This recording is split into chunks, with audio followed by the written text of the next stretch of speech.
Hi friends, welcome back to Simpana YouTube channel. ಎಲ್ಲರೂ ಹೇಗಿದ್ದೀರಾ? ನನ್ನ ವಿಡಿಯೋನ ಫಸ್ಟ್ ಟೈಮ್ ನೋಡ್ತಾ ಇದ್ದರೆ ಸಬ್ಸ್ಕ್ರೈಬ್ ಮಾಡ್ಕೊಳ್ಳಿ, ಹಾಗೆ ಎಲ್ಲ ವಿಡಿಯೋಗಳಿಗೂ ಸಪೋರ್ಟ್ ಮಾಡ್ತಾಯಿರಿ. ಇವತ್ತು ದೇವಸ್ಥಾನಕ್ಕೆ ಹೋಗೋಣ ಅಂತ ಹೊರಟಿದ್ವಿ, ಶೃಂಗೇರಿಗೆ. ಹಾಗಾಗಿ ಇವತ್ತು ಬೆಳಿಗ್ಗೆಯಿಂದ ವ್ಲಾಗ್ ಮಾಡ್ತಾಯಿದ್ದೀನಿ. ನಾನು ನನ್ನ ಮಕ್ಕಳೆಲ್ಲ ರೆಡಿಯಾಗಿದ್ವಿ. ನಮ್ಮ ಮನೆಯವರು ಈಗ ಬಂದು ರೆಡಿ ಆಗಬೇಕು. ನಾವು ರೆಡಿಯಾಗಿ ಕೂತ್ಕೊಂಡಿದ್ವಿ. ಏನಕ್ಕೆ ಅಂತ ಹೇಳಿದರೆ, ನಿನ್ನೆ ನನ್ನ ಮಗಳದ್ದು ಸ್ಕೂಲ್ ಡೇ ಆಯಿತು, ಇವತ್ತು ರಜೆ ಇತ್ತು ಅಲ್ವಾ. ಹಾಗಾಗಿ ಹೇಗೂ ರಜೆ ಇದೆ ಅಲ್ವಾ, ಹೋಗೋಣ ಅಂತ ಹೊರಟಿದ್ವಿ. ನನ್ನ ಮಗಳು ಅಷ್ಟೇ ರೆಡಿಯಾಗಿದ್ದಾಳೆ ನೋಡಿ. ಸ್ಕೂಲ್ ಡೇ ಮುಗಿಸಿ ಸುಸ್ತಾಗಿರ್ತಾರೆ, ರೆಸ್ಟ್ ಮಾಡಲಿ ಅಂತ ಹೇಳಿ ರಜೆ ಕೊಟ್ಟಿದ್ದಾರೆ. ನಾವು ದೇವಸ್ಥಾನಕ್ಕೆ ಹೋಗಬೇಡ ಅಂತ ಹೊರಟಿದ್ವಿ. ಅಂದರೆ ನನ್ನ ಮಗ ಎಲ್ಲದರಲ್ಲೂ ಬರಿತಾ ಇದ್ದ. ನನ್ನ ಮಗಳು ಬರೆಯುವಾಗ ಎಲ್ಲ ತೊಗೊಂಡು ಗೀಜೋದು. ಆದರೆ ನಮ್ಮದ್ರಲ್ಲೊಂದು ಸಂಪ್ರದಾಯ ಅನ್ನೋದಿದೆ ಅಲ್ವಾ, ಫಸ್ಟು ದೇವಸ್ಥಾನಕ್ಕೆ ಹೋಗಿ ಅಲ್ಲಿ ಅಕ್ಷರಾಭ್ಯಾಸ ಮಾಡಿಸ್ಬೇಕು ಅಂತ. ಅದಕ್ಕೋಸ್ಕರನೇ ಫಸ್ಟು ಬರ್ಸೋಣ ಅಲ್ಲಿ ಹೋಗಿ ಅಂತ ಅಂದ್ಕೊಂಡಿದ್ವಿ. ಆಲ್ರೆಡಿ ಅವನ್ನೆಲ್ಲ ಗೀಜಿ ಎಲ್ಲದು ಬರೆದಾಯಿತು. ಇವತ್ತು ತಿಂಡಿಗೆ ಉಪ್ಪಿಟ್ಟು ಮಾಡಿದ್ದೆ. ಹಾಗೆ ನಾನು ಅವನಿಗೆ ತಿನ್ಸೋಣ ಅಂತ ತೊಗೊಂಡು ಬಂದೆ. ಅವ್ನು ನನಗೆ ತಿನ್ಸಕ್ಕೆ ಬರ್ತಾ ಇದ್ದಾನೆ.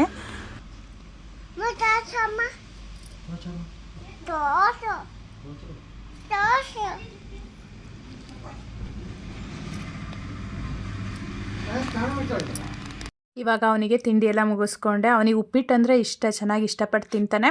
ನಾವೆಲ್ಲರೂ ಹೊರಟಾಯಿತು. ನಮ್ಮನೆಯವರು ಇವಾಗ ಸ್ನಾನಕ್ಕೆ ಹೋಗಿದ್ದಾರೆ. ಅವ್ರು ರೆಡಿಯಾಗೋಷ್ಟೊತ್ತಿಗೆ ಫೋಟೋ ತಗೊಳ್ಳೋಣ ಅಂತ ಹೇಳಿ ಫೋಟೋ ತಗೊಳ್ತಾ ಇದ್ವಿ. ಹಾಗೆ ಅಲ್ಲ, ಬೇಗ ಹೊರಟ್ವಿ ಅಂದರೆ ಏನು ಮಾಡೋದು, ಫ್ರೀ ಇರ್ತೀವಿ ಅಂತ ಹೇಳಿ ಫೋಟೋ ತಗೊಳ್ತೀವಿ.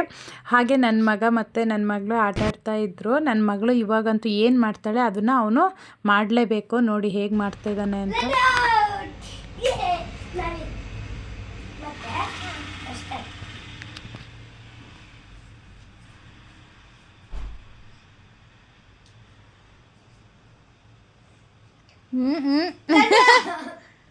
ಫ್ರೆಂಡ್ಸ್, ಇವಾಗ ಹೊರಟಿದ್ದೀವಿ. ನಮ್ಮ ಮನೆಯವರು ರೆಡಿ ಆದರು, ನನ್ನ ತಂಗಿನೂ ಅಷ್ಟೇ ಬಂದರು. ನಾವು ಹೊರಟು ರೆಡಿ ಆದ್ವಿ. ಅಷ್ಟೊತ್ತಿಗೆ ನನ್ನ ತಂಗಿನ ಕಾಯ್ತಾ ಇದ್ವಿ. ಬಂದೆ ಅಂತ ಹೇಳ್ತಾ ಇದ್ಲು. ಅಷ್ಟೊತ್ತಿಗೆ ಅವಳು ಬಂದಳು. ಅವರು ಮೈದನ ಬರಲಿಲ್ಲ. ನನ್ನ ತಂಗಿ ಒಬ್ಬಳೇ ಬರ್ತೀನಿ ಅಂತ ಅಂದ್ಲು. ಮಗ ಮತ್ತು ಅವನು ಇಬ್ಬರು. ಅವನಿಗೆ ಇವತ್ತು ರಜೆ, ನಿನ್ನೆ ರಜೆ ಹಾಕ್ಕೊಂಡಿದ್ದ, ಹೋಗಲ್ಲ ಅಂತ ಹೇಳಿ ಏನಕ್ಕೆ ಅಳ್ತಾ ರಜೆ ಮಾಡ್ಕೊಂಡಿದ್ದ. ಇವತ್ತು ರಜೆ ಹಾಕಿಸಿ ಬಂದಿದ್ದೀವಿ. ಇವಾಗ ನಾವು ದೇವಸ್ಥಾನದ ಹತ್ರ ಬಂದ್ವಿ. ತುಂಬ ಟೈಮ್ ಆಗಿತ್ತು ದೇವಸ್ಥಾನಕ್ಕೆ ಬಂದು. ನನ್ನ ಮಗ ಚಿಕ್ಕಲ್ಲಿರುವಾಗ, ಏನೋ ಪಾಪು ಇರುವಾಗ, ನನ್ನ ತಂಗಿದು ಮಗನಿಗೆ ಅಕ್ಷರ ಬರ್ಸೋಷ್ಟೊತ್ತಿಗೇನೋ ಬಂದಿದ್ದೆ. ಆಮೇಲೆ ಬಂದಿರಲಿಲ್ಲ, ತುಂಬ ಟೈಮ್ ಆಗಿತ್ತು. ತಂಗಿನ ಮಗನಂತೂ ಇವಾಗ ಹಿಡಿಯೋಕ್ಕೆ ಆಗಲ್ಲ, ಅಷ್ಟು ತುಂಟಾಗಿದ್ದಾನೆ. ನಮ್ಮ ಕೈಯಲ್ಲಿ ನಿಲ್ಲದೇ ಇಲ್ಲ, ಓಡ್ತಾ ಇರ್ತಾನೆ. ನನ್ನ ಮಗನ ನಮ್ಮ ಮನೆಯವ್ರು ಕರ್ಕೊಂಡಿದ್ರು. ಅಲ್ಲಿ ಬಿಸಿ ಇದೆ, ನೆಲ ತುಂಬ ಬಿಸಿಲು ಅಂದರೆ ಸಿಕ್ಕಾಬಟ್ಟೆ ಬಿಸಿಲಿತ್ತು, ನೆಲ ಎಲ್ಲ ಸುಟ್ಟು ಹೋಗ್ತಾ ಇತ್ತು. ಹಾಗೆ ಅಲ್ಲಿ ಅಕ್ಷರಾಭ್ಯಾಸ ಮಾಡ್ಸೋಕ್ಕೆ ಅಂತ ಹೋದ್ವಿ. ಅಲ್ಲಿ 12:30ಗೆ ಬನ್ನಿ ಅಂತ ಹೇಳಿದರು. ಇನ್ನೊಂದು 1/4 ಗಂಟೆ ಟೈಮ್ ಇತ್ತು. ಅಷ್ಟೊತ್ತಿಗೆ ಹೋಗಿ ನನ್ನ ಮಗನಿಗೆ ಮನೆಯಿಂದನೇ ಹೇಳ್ಕೊಂಡು ಬಂದಿದ್ವಿ, ನಿನಗೆ ಫಿಶ್ ತೋರಿಸ್ತೀವಿ, ಅಲ್ಲಿ ಫಿಶ್ ತೋರಿಸ್ತೀವಿ ಅಂತ ಹೇಳಿ. ಹಾಗಾಗಿ ಫಿಶ್ ತೋರಿಸೋಣ ಅಂತ ಹೇಳಿ ಬಂದಿದ್ವಿ. ಎಷ್ಟು ದೊಡ್ಡದಾಗಿದೆ ನೋಡಿ. ಅವಕ್ಕೇನಾದರೂ ಒಂದು ಚೂರು ಹಾಕಿದರೆ ಸಾಕು, ಬಂದು ಮುತ್ಕೊಳ್ಬಿಡುತ್ತೆ. ನೋಡೋಕ್ಕೆ ಒಂದು ಎಷ್ಟು ಚಂದ ಅಲ್ವಾ ನೋಡಿ. ಥರ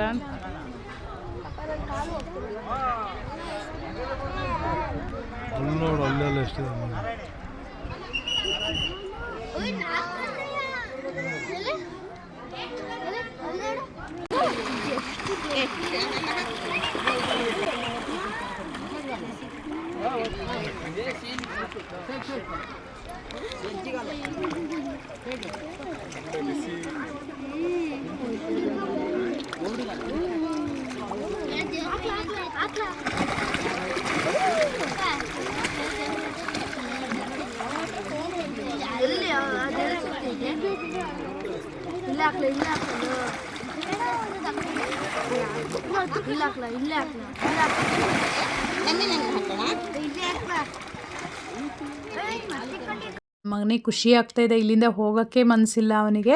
ಅಷ್ಟೊತ್ತಿಗೆ 12:30 ಆಯಿತು, ಹೋಗೋಣ ಅಂತ ಹೇಳಿ ಹೊರಟ್ವಿ. ಅಲ್ಲಿಂದ ಅಕ್ಷರಾಭ್ಯಾಸ ಎಲ್ಲ ಮಾಡಿಸ್ಕೊಂಡು ದೇವ್ರ ದರ್ಶನ ಎಲ್ಲ ಮುಗಿಸ್ಕೊಂಡು ಬಂದ್ವಿ. ಅಲ್ಲಿ ವಿಡಿಯೋ ಮಾಡ್ಕೊಳ್ಬೇಕು ಅಂತ ಅಂದ್ಕೊಂಡಿದ್ದೆ, ಆದರೆ ನನ್ನ ತಂಗಿನೂ ನನ್ನ ಮಗಳಿಗೂ ಬರೆಸ್ತಾ ಇದ್ಲು. ಹಾಗಾಗಿ ವಿಡಿಯೋ ಮಾಡ್ಕೊಳಕ್ಕಾಗಿಲ್ಲ.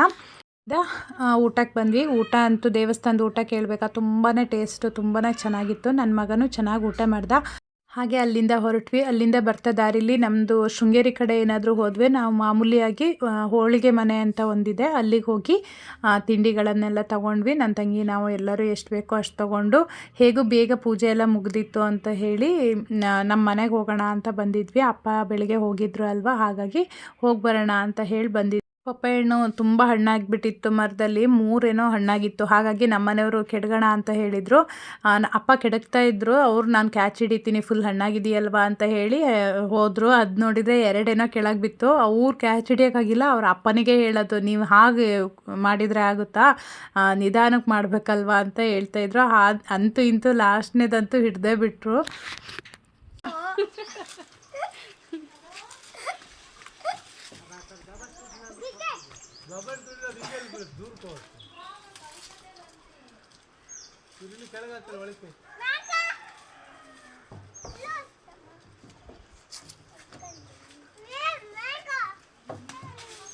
ಮನೆಯವರಿಗಂತೂ ಒಂದು ಹಿಡಿದೆ ಅಂತ ಎಷ್ಟು ಖುಷಿ ನೋಡಿ.